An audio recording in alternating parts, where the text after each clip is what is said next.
अजीज जी, आपने कहा कि वोटिंग परसेंटेज उस तरह से नहीं हुआ है। अब मुझे ये पूछना है, जो वोटर नहीं गया है या फिर वो जो घर में बैठा रहा, वो क्यों नहीं गया है? प्रधानमंत्री ने आज वोट अपील की और आज नहीं वो अपनी हर रैली से वोट अपील कर रहे हैं। वो कह रहे हैं मैं आप लोगों से भी कहूंगा, यानी विपक्ष से, कि आप भी कहिए अपने वोटर को निकले, आप भी कहिए सबको कि वो वोट करे।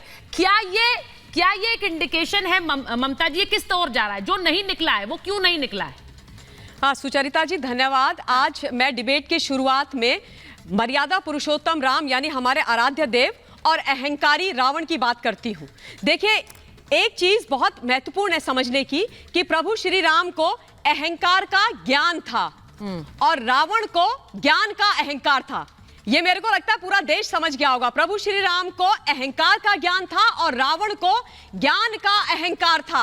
तो आज जिन लोगों को अहंकार हो रखा है, जो अहंकार में घूम रहे हैं, उनका अहंकार बिल्कुल वैसे ही चकनाचूर होने वाला है जो अब मतलब उसके नशे में घूम रहे हैं जैसे रावण का हुआ था।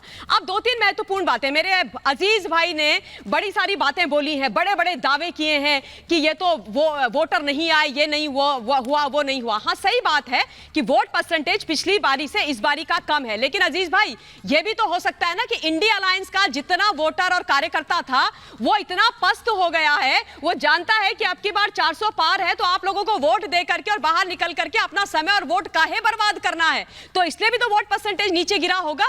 यह भी तो एक फ्लिप साइड है, सिक्के का दूसरा पहलू है। और सुनिए, जो आप बोल रहे हैं कि इस दावे का उस दावे का क्या हुआ, पता है सुचरिता जी, परेशानी यही है, जब जब इस देश के अंदर मोदी जी ने कोई ऐसा काम किया जो इंडिया अलायंस ने सपने में भी नहीं सोचा, तब तब इन्होंने इसी प्रकार से उछला है। मुझे अभी तक याद है जब स्वच्छ भारत अभियान यानी महिलाओं के लिए इज्जत घर की बात प्रधानमंत्री जी ने लाल किले की प्राचीर से की थी, तो पूरे के पूरे विपक्ष ने, इंडिया अलायंस कांग्रेस ने बोला था कि देश के प्रधानमंत्री लाल किले की प्राचीर से शौचालय की बात कर रहे हैं। तब किसी ने यह नहीं सोचा कि महिलाओं को कितना कष्ट होता है। और आज आप देख लीजिए, महिलाओं के लिए स्वच्छ भारत यानी मेरा सवाल एक और है ममता जी, मेरा, हाँ बोलिए 30 मोर सेकंड। उसके अलावा जब डिजिटल इंडिया आ रहा था, तब इन लोगों ने क्या बोला था, ये क्या डिजिटल इंडिया करके रखा हुआ है, पैसा दो, प्लास्टिक मत दो, पैसा लेकर के आओ। अरे इस देश के जो गरीब हैं, ये अनपढ़ है, इनको क्या पता कि क्या होता है डिजिटल इंडिया, ये कैसे करेंगे ऑनलाइन पेमेंट। आज आप देख लीजिए, सब्जी वाले के पास जाइए, रिक्शा वाले के पास जाइए,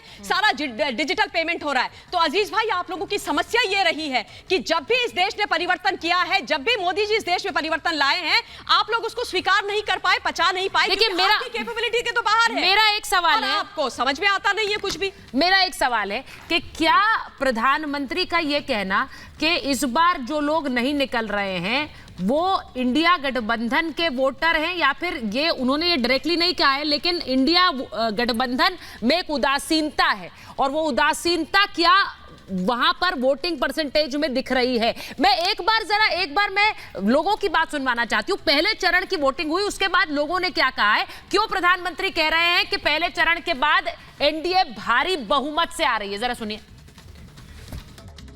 मोदी जी ही जीत रहे हैं, ऑपोजिशन को अपने आप में खतरा है, क्योंकि खुद एकजुटता नहीं दिखाता है। बीजेपी जीतेगी ही। अब कारण भी है कि आज तक जितने भी आए हैं पहले वाले, आज तक कोई काम नहीं किए हैं। तो ना मोदी जी को हम लोग बुला रहे हैं, मोदी जी देश को रक्षा किया है और गरीबों को सब वही कर रहे हैं। मोदी जीतेंगे एकदम जरूर जीतेंगे। हाँ, अब कहीं जाए कौन कांग्रेस वाला हम लोग के लिए किया कौन चीज। अब की बार 400 पार का नारा जो मोदी जी ने दिया, वो पहले चरण में पब्लिक ने बता दिया कि अब की बार 400 पार साकार होने जा रहा है। 10 साल का इतिहास, ना कोई घोटाला, ना कोई भ्रष्टाचार, विकास के नाम पर पूरे देश में इंफ्रास्ट्रक्चर डेवलप हुआ है। जो इंडिया के गठबंधन के लोग हैं, किस आधार पर चुनाव लड़ रहे हैं? पहले चरण की जो मतदान हुई, उससे जो लोगों का रुझान देखा, निश्चित तौर पर माननीय मोदी दोबारा प्रधानमंत्री पद की शपथ लेंगे और देश को एक नई गति, एक नई ऊर्जा फिर से प्रदान करेंगे। बिल्कुल एनडीए ही बहुमत में आएगी और बीजेपी 370 पार करेगी फिर से। कहीं भी इंडिया गठबंधन कहीं भी किसी भी जगह टक्कर पे नहीं है। अब देखिए, मैं ये इसलिए कह रही हूँ क्योंकि कल मैं खुद मुरादाबाद में थी और बहुत से लोगों से बात की, और वो एक ऐसी सीट है अजीज खान साहब जहां पर ऐसा लग रहा है कि टक्कर है, और इसीलिए वहां पर दोनों तरफ के लोगों ने मुझसे बात की। अब मुझे ये बताइए कि ये जो सीटें हैं, जो हाई प्रोफाइल सीट्स हैं, के शर्मा जी, जो हाई प्रोफाइल सीट्स हैं, वहां पर भी अगर वायनाड जैसी सीट राहुल गांधी हारते हैं, या फिर मैं कहूं अगर हैदराबाद जैसी सीट माधवी लता जीत जाती हैं, तो क्या ये दिखा रहा है कि जो बड़े बड़े एक तरह से गढ़ रहे हैं, जो नॉन बीजेपी गढ़ रहे हैं, वो भी हिल रहे हैं इस बार, और ये तीसरी बार जब प्रधानमंत्री नरेंद्र मोदी चुनाव में जा रहे हैं, ये बड़ा कम होता है, इसके क्या मायने? स्वाभाविक है। आप सुचेता जी देखिए 2014 के बाद 2019 का परिणाम देखिए, हम 303 सीट पर गए और बड़े बड़े लोग चुनाव हारे, और यह हालत हो गई कि कांग्रेस एक सीट पे सिमट के रह गई उत्तर प्रदेश में, और ये सपा 3 सीट पर। तो ये इनकी हालत इसलिए है, मैं आपको कह रहा हूं, अभी ये बड़ा ज्ञान दे रहे थे अजीज खान साहब। अजीज खान साहब, आपको पता है कल जो 8 चुनाव हुए 8 लोकसभा में सीट पे, उसमें कितने सीट किसके पास है? आपके पास आंकड़ा होगा ना, आप तो बड़े विश्लेषक हैं। ये भी आपको पता है कि 102 सीट की जो चुनाव हुए उसमें कितनी सीट पिछली बार बीजेपी के पास थी, कितनी कांग्रेस के पास थी, कितनी सपा के पास थी। तो यह और उदासीनता का जहां तक प्रश्न है, मैं केवल 2 उदाहरण सुचेता जी रखता हूं। पहले चरण का चुनाव हो गया, 8 सीटों पर लोकसभा का चुनाव हो गया, और अखिलेश यादव और राहुल गांधी, क्या इनका गठबंधन है ना, क्या दोनों की कोई एक सभा भी हो पाई? एक सभा भी अखिलेश यादव और राहुल गांधी ने मिलकर किया कल तक? एक केवल प्रेस कॉन्फ्रेंस यहां दिल्ली के बगल में करके गए। तो जनता का सामना करने की हालात नहीं है इनके। यही नहीं, मैं आपको आश्चर्य होगा, मैं कुछ आंकड़े आपको बताता हूं अजीज खान साहब के गठबंधन दल की स्थिति। अभी तक जो मध्य प्रदेश में राहुल गांधी की एक सभा नहीं हुई, कल हुआ 6 सीटों पे चुनाव हो गए। महाराष्ट्र के अंदर में राहुल गांधी अघाड़ी की एक सभा नहीं हुई, 5 सीटों के चुनाव वहां पर हो गए। क्या बात कर रहे हैं?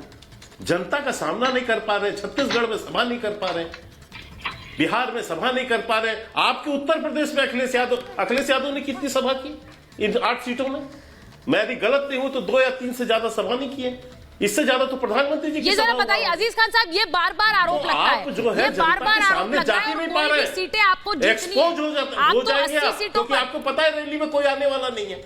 रैली में नहीं आने वाला है, वो कह रहे हैं प्रधानमंत्री। आंकड़े आप बता दें तो मैं मान जाऊं कि 102 में कितनी यूपी में योगी आदित्यनाथ रोज ट्रिपल अटैक कर रहे हैं, 3 सभाएं कर रहे हैं, लेकिन सवाल पूछा जा रहा है भाई अखिलेश जी कहां हैं, वो क्यों नहीं सभाएं कर रहे हैं? और राहुल गांधी अगर अपनी वायनाड की सीट हार रहे हैं, पता नहीं है, ये तो आरोप है अभी, लेकिन अगर वो सीट हार रहे हैं तो आपकी जितनी सीटें आई हैं वो भी ना डुबो दे पिछली बार की तरह।